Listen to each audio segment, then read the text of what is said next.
હવે તમે સરંગવાની ખેતી કરી છે તો તમને જ્યારે તમે કીધું કે વર્ષમાં આપણે 50,000 જે નફો થાય છે તેમાં એના સામે ખર્ચ કેટલો થાય છે? ખર્ચ વાવેતર થઈ ગયા પછી કઈ ખર્ચો નહીં. કોઈ ખર્ચો નહીં. ખેડૂત મિત્રો, હું છું તમારો મિત્ર BR Bhumadiya. BR farmer cell YouTube ચેનલમાં તમારું સ્વાગત છે. તો આજે આપણે એક નવી ખેતી એટલે સરંગવાની ખેતી તેના વિશેની માહિતી લેવાના છે. આપણા પ્રગતિશીલ ખેડૂત છે તેના પાસેથી આપણે આ સરંગવાની ખેતી વિશેની માહિતી લેવાના છે. તો મિત્રો, તમે આપણી ચેનલમાં નવા હોવ તો ચેનલને સબસ્ક્રાઇબ કરજો, લાઇક કરજો, શેર કરજો. ચાલો વાત કરીએ આપણે આ સરંગવાની ખેતી વિશેની. તમે આ સરંગવાની ખેતી ક્યારથી કેટલા સમયથી કરો છો? 11 મહિનાથી. 11 મહિનાથી. તમને પહેલે એક્સપિરિયન્સ એટલે અનુભવ એટલે તમે જે ખેતી કરો છો આને તમને વિચાર કેમ આવ્યો?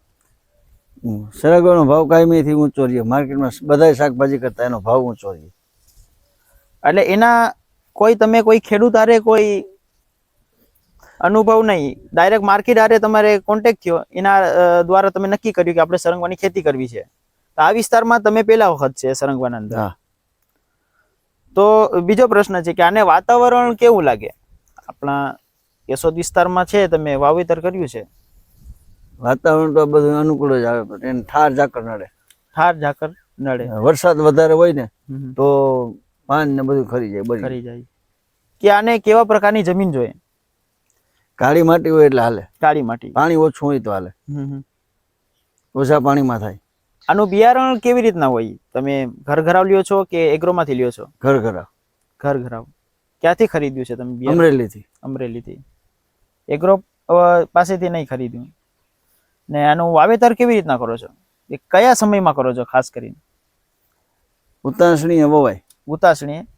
વરસાદ આવે ને ટાણું થાય ને ત્યાં ઝાડવા થઈ જાય એટલે વરસાદનું ફેલ ન થાય. ને આપણે અંતર કેવી રીતના રાખી શકીએ?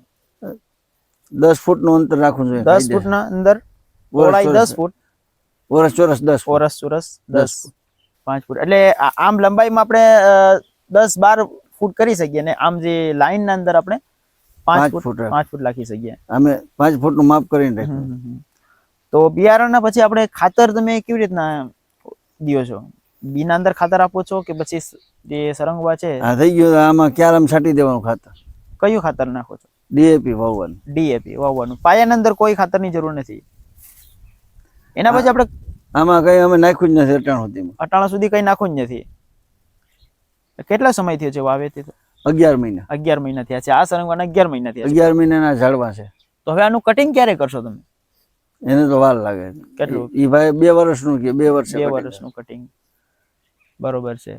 તો આ જે તમે સરંગવા વાવ્યા છે તે કેટલા સમય તમને ઉત્પાદન આપશે? એને તમે સાચવો ત્યાં સુધી કટિંગ કરો તો પાછા નવા જોવાન થઈ જાય. અંદાજિત તમારો સમયગાળો તમે કોઈ મર્યાદા જ નથી, તમે જેટલો સાચવો એટલો રહેશે. બરોબર? એવી રીતના છે. તો આનો આપણે દેખીએ એક સીઝન એટલે વર્ષમાં કેટલા વખત આપણે આને ઉતારી શકીએ? આપણે તો આ પેલું છે ને 5 વખતનો અંદાજ છે. 5 વખતનું વર્ષના અંદર. તો એ તમારું કેટલા વીઘાનું છે? 1 વીઘાનું છે. તો 1 વીઘામાં વર્ષ દરમિયાન કેટલું નીકળે? 50,000 અમે ટાર્ગેટ કરીને વાવ્યું. એક વર્ષના અંદર 1 વીઘામાં 50,000 ઉત્પાદન થાય. તમે ટાર્ગેટ કર્યો છે. હજી તો તમે પૂરું ઉત્પાદન લીધું નથી. આપણે એક ફાલ 10,000 નો થયો. 10,000 નું થયો. તો માર્કેટનું કેવી રીતના છે અહીંથી? તમે ખરીદવા અહીંથી ખરીદી છે? નહીં, અહીંથી ઉતારીને માર્કેટમાં હરાજીમાં જાય. હરાજીમાં જાય છે. અહીંયા શું છે? મણનો ભાવ છે, કિલોનું છે કે કિલોનું? કિલાનું શું ભાવ છે? 50 રૂપિયા. 50 રૂપિયા કિલો છે. હવે તમે સરંગવાની ખેતી કરી છે તો તમને જ્યારે તમે કીધું કે વર્ષમાં આપણે 50,000 જે નફો થાય છે તેમાં એના સામે ખર્ચ કેટલો થાય છે? ખર્ચ વાવેતર થઈ ગયા પછી કઈ ખર્ચો નહીં. કોઈ ખર્ચો નહીં. ને ટ્રાન્સપોર્ટિંગ નો જે ખર્ચો લાગે. હા, તમારે જે લઈ જવાનું છે, ભાણું છે, એના અંદર આમાં આવતા રોગ તમારી દ્રષ્ટિએ કયા કયા રોગ આવે છે? અંદર આમાં કઈ રોગ હજુ સુધીમાં આવ્યો નથી. કોઈ રોગ આવ્યો નથી. હા, ઈર ઝીણી આવે. હા, તમે વાવીએ છે તમારા નોલેજ પ્રમાણે કયા કયા રોગ આવે? ગરમીનું વાતાવરણ ઈયળ આવે. ઈયળ આવે. એના પછી કોઈ બીજું ઝાકળ છે, કોઈ લૂ ઝાડ? ઝાકર હોય તો ઝાકર આવે ને તો ફાલ ખરી જાય. ફાલ ખરી જાય. લૂ ઝાડમાં કોઈ જાતનો કોઈ પ્રશ્ન?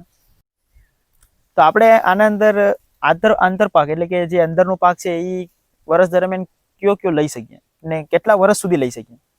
2 વર્ષ સુધી 2 વર્ષ. કટિંગ કરો એટલે દર વર્ષે તમે દર વર્ષે કટિંગ કરો તો દર વર્ષે તમે વાવેતર એટલે આ પાંદડા છે બધી કટિંગ થઈ જાય એટલે જગા ખુલ્લી થઈ જાય છે. કટિંગ કરો એટલે નીચેથી કટિંગ કરવાનું. આના અંદર અત્યારે 2 વર્ષના અંદર કટિંગ ન કરો તો શાકભાજી ગમે વાવેતર કરી શકો. શાકભાજી વેલા વાળી કે વેલા વગરની બધી હાલે. બધી ચાલે. તમે અત્યારે કોબીનું વાવેતર કર્યું છે. તો ખેડૂત મિત્રો, તમને હા અમારો વાર્તાલાપ જો સારો લાગ્યો હશે, જો સારો લાગ્યો હોય તો આપણી ચેનલને સબસ્ક્રાઇબ કરજો, લાઇક કરજો, શેર કરજો. આવા જ અવનવા વિડીયો દેખવા માટે આપણા આ પેજને ફોલો કરજો.